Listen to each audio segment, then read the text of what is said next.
Hello and welcome to the 128th episode of the Brian Hormback Experience. See that right there?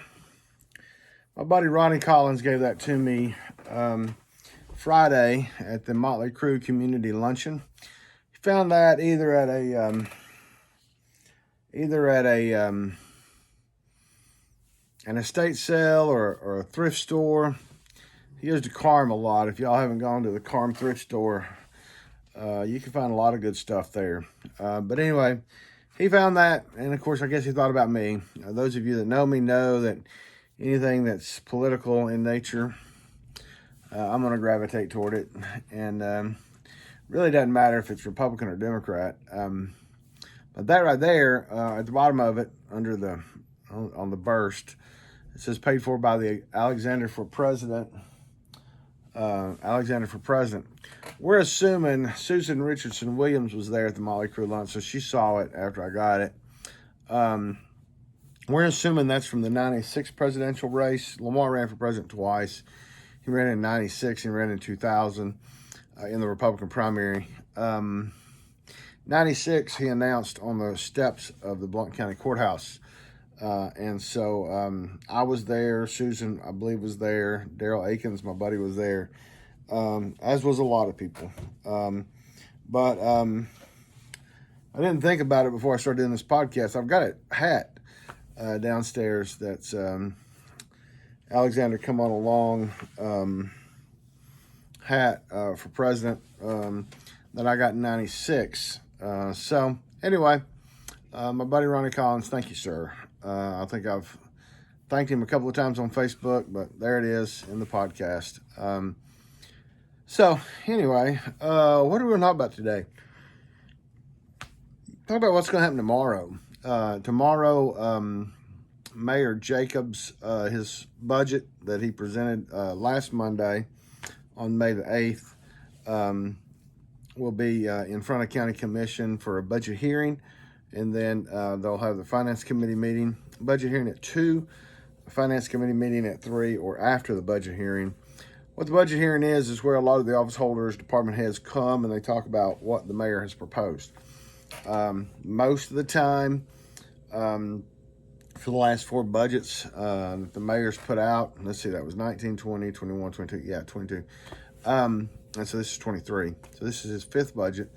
All the budgets before, most everybody got along. Everybody was in agreement, right? But this time the sheriff is not pleased. The sheriff is not pleased. And so the sheriff is asking for a 30% increase for those employees from captain and below.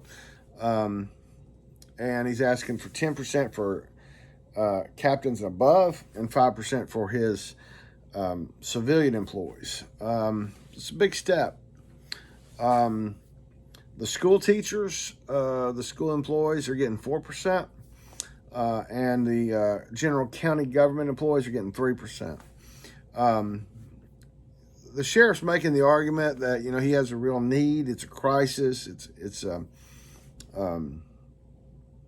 They're really hurting.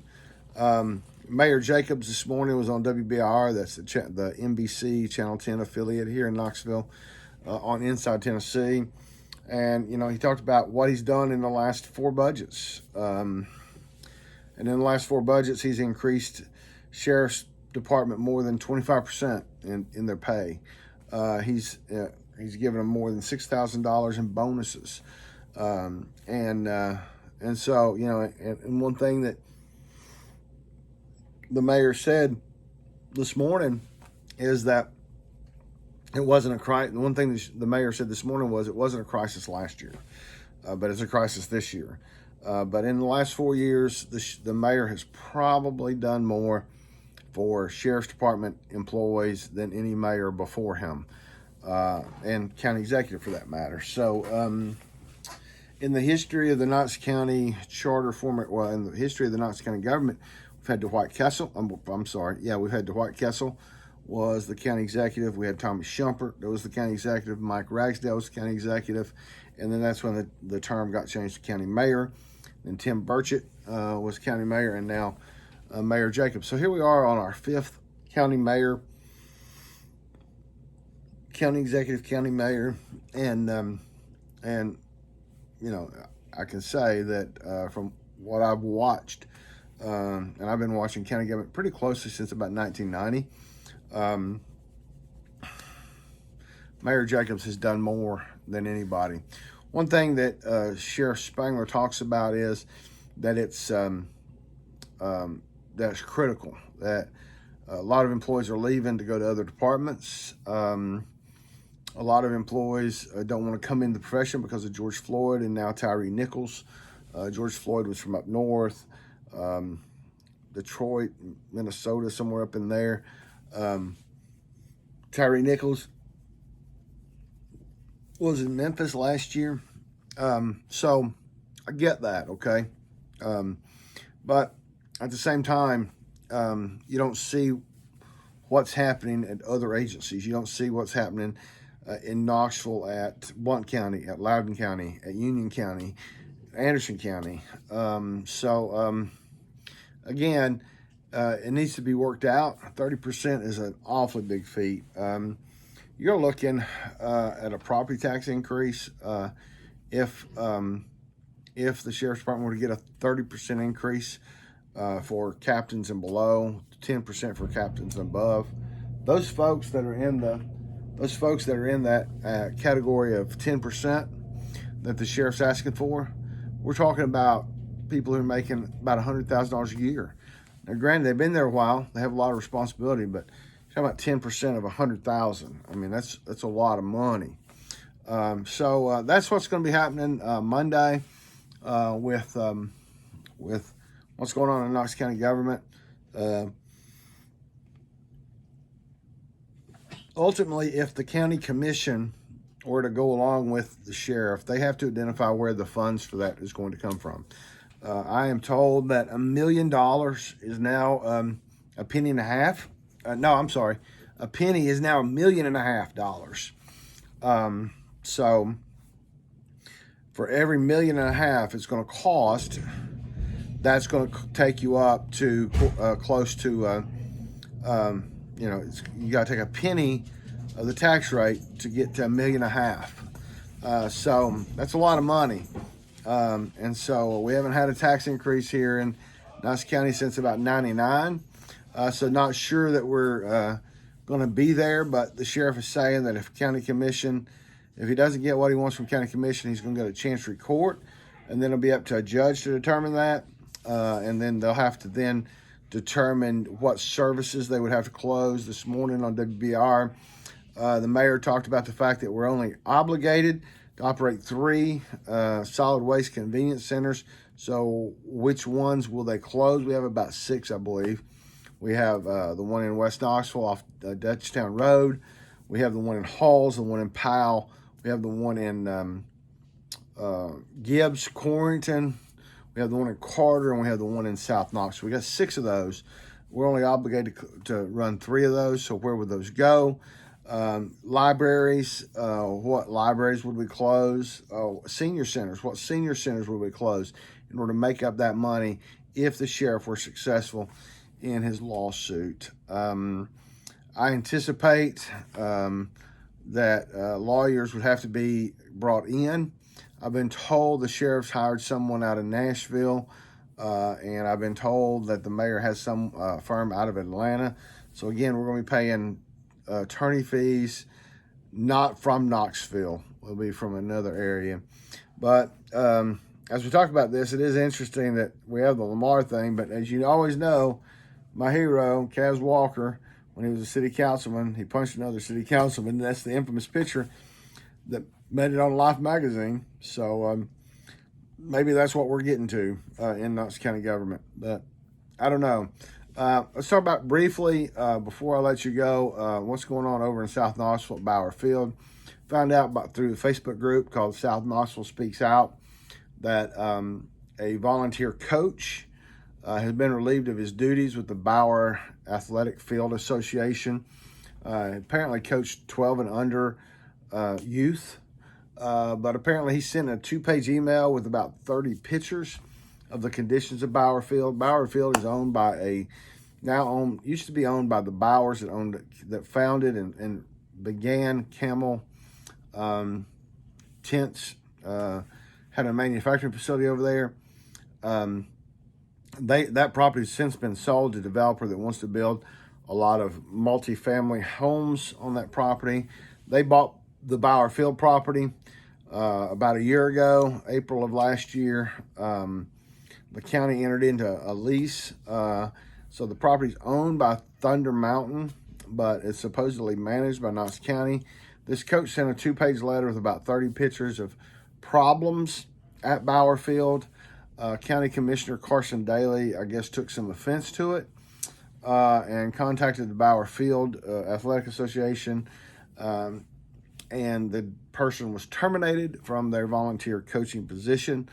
We know this simply because the person that posted on South Knoxville Speaks Out posted the 2-page email, posted the 30 pictures, posted the letter from the Bower Field Athletic Association terminating the person's volunteer coaching position, and then a screenshot of a text message to this 660 number asking if this person that they were texting had been the person that got this coach removed. The person said yes, and that number matches the number that's on the Knox County website for Commissioner Carson Daly.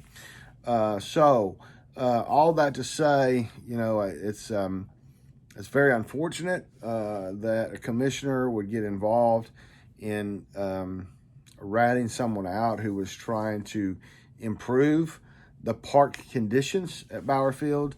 I've heard a lot of complaints. I've talked to a lot of people about what's been happening up at Gibbs with the athletic parks up there and what they are told they have to put in.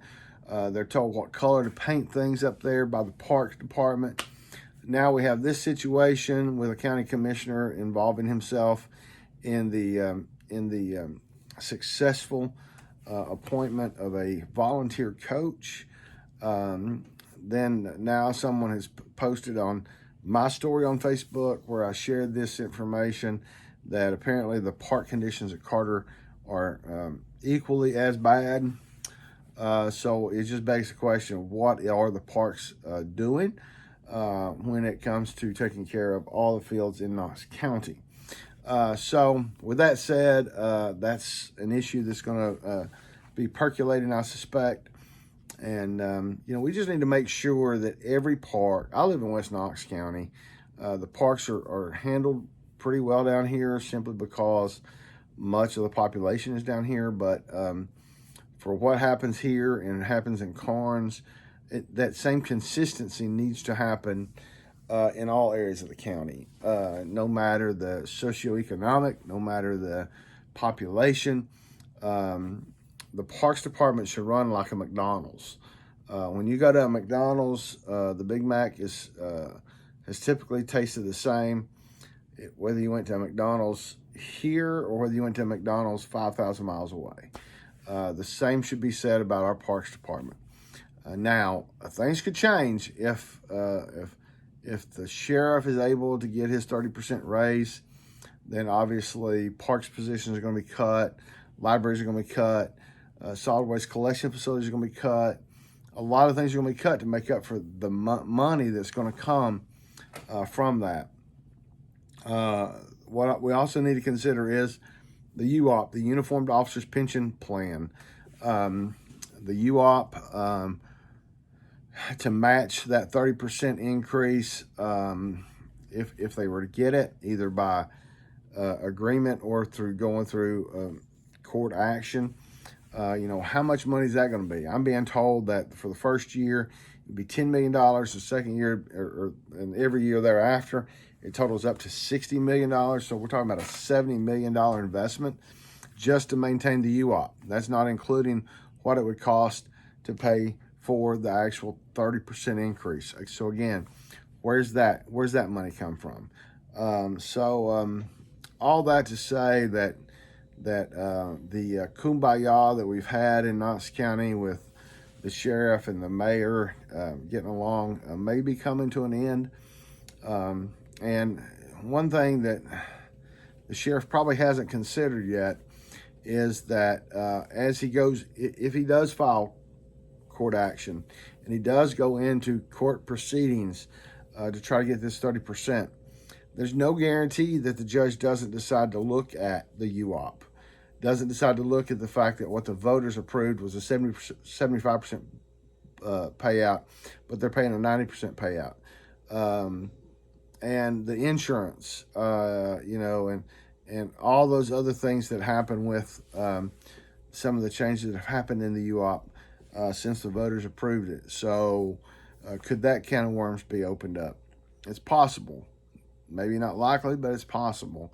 So everything could happen at some point. So anyway, that's the county budget. I'm going to end it with just the county budget because I want to try to start getting back into routines where we talk about specific stuff for 15 or 20 minutes, and then get off here and do it in a more often schedule. Also plan to be having guests on in the very near future. So y'all hang in there. We're on the 3rd week of May. We got 2 more to go. All the mothers out there, hope you had a great day. Hope you have a great week. We'll talk to y'all soon. BrianHormback.com for all your news that's fit to read. Stay tuned.